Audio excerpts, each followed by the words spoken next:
Chances are you've got a Visa card in your wallet right now. It's this silent partner in pretty much everything we do, a global giant that helps move trillions of dollars around the world every single year.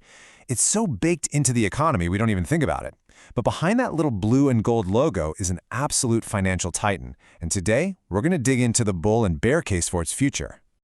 Just to give you a sense of scale, look at that number. That's Visa's market cap. We're talking about a company that operates on a level that's hard to even wrap your head around, a central pillar of the entire global payment system. But when you're that big, you face some pretty big challenges, and that's where the story really gets interesting. And that really is the multi-billion-dollar question, isn't it? Is this giant actually invincible? On one side, you've got the bulls, who see this impenetrable fortress. And on the other, you've got the bears, and they see some serious cracks forming in the walls. So, which is it?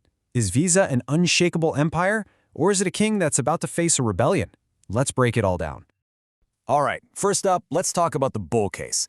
The argument here is actually pretty simple. Visa's position in the global economy isn't just strong, it's practically untouchable. Let's look at why they think that. So what you're looking at here is just pure dominance. I mean, check this out. In a market as critical as the US, Visa handles over half of all credit card purchase volume. That is more than MasterCard and American Express put together. It processes something like double the transactions of its nearest competitor. This isn't just leading the market, this is basically owning it. So how do they keep that lead? Well, it all comes down to this idea called an economic moat. And Visa's might be one of the biggest in the entire world. It's built on something called the network effect. Think about it. Because billions of us have Visa cards, millions of merchants have to accept them. And because all those merchants accept them, we all want to have one.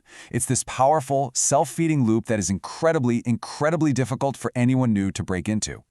But, the bull case isn't just about playing defense and protecting what they have. It's about conquering new territory. And this number, this represents the next massive frontier for Visa, the annual opportunity in business-to-business payments.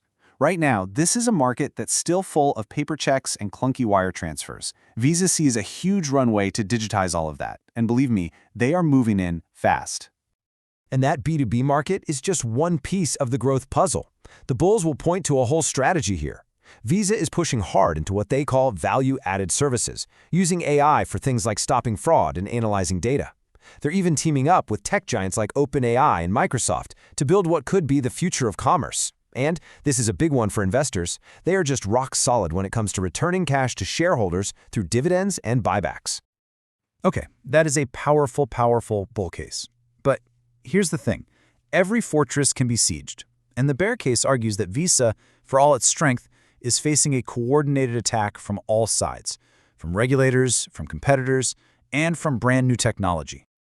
Let's start with the regulators. You see this number? That is the amount of money Visa had to set aside in a single year just to deal with lawsuits.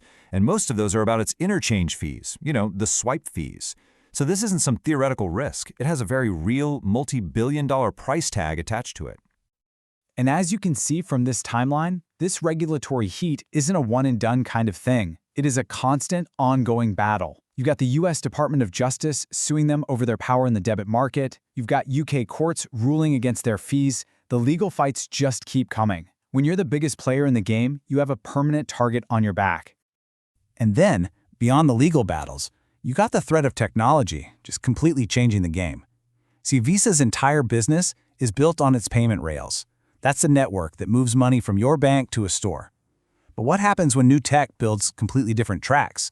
We're talking about things like stablecoins for cheaper international payments, or real-time account-to-account payments that just bypass the card networks completely. And of course, there's always a new fintech startup trying to steal a piece of the pie. And honestly, this quote from a Morningstar analyst just nails the essence of the bear case. When you're already at the top of the mountain, with more than 50% of the market, it's a whole lot easier to lose ground than it is to gain more. Every startup, every regulator, every new piece of tech is trying to chip away at that fortress. So we've seen the mighty fortress, and we've seen the forces laying siege to it. This brings us right to the key battlegrounds, the core tensions that are really going to decide where Visa goes from here. This slide right here really just boils it all down. You look at the moat, the bulls say that network effect is absolutely untouchable, the bears say new tech and regulation can just go round it. On growth, bulls see this huge opportunity in B2B, bears see their profit margins getting squeezed by all the competition. For the market itself, bulls point to the unstoppable shift to digital payments worldwide, bears warn that a bad economy means less spending, and less spending hits Visa directly. And finally, valuation, bulls say the high price is totally justified by their dominance, while the bears say, no way, it doesn't price in all these massive risks. So, we've laid out the arguments, we've looked at the data, and we've identified the core conflicts. We've shown you the fortress and the siege. Now, it's your turn to make the call. So what do you think? Which future is more likely for Visa? Is that economic moat, that fortress, strong enough to fight off this siege from regulators and new technology? Or are the cracks finally starting to show? And this is where we really want to hear from you. Are you a bull or a bear on Visa? Jump down into the comments section, drop your verdict, and most importantly, tell us why.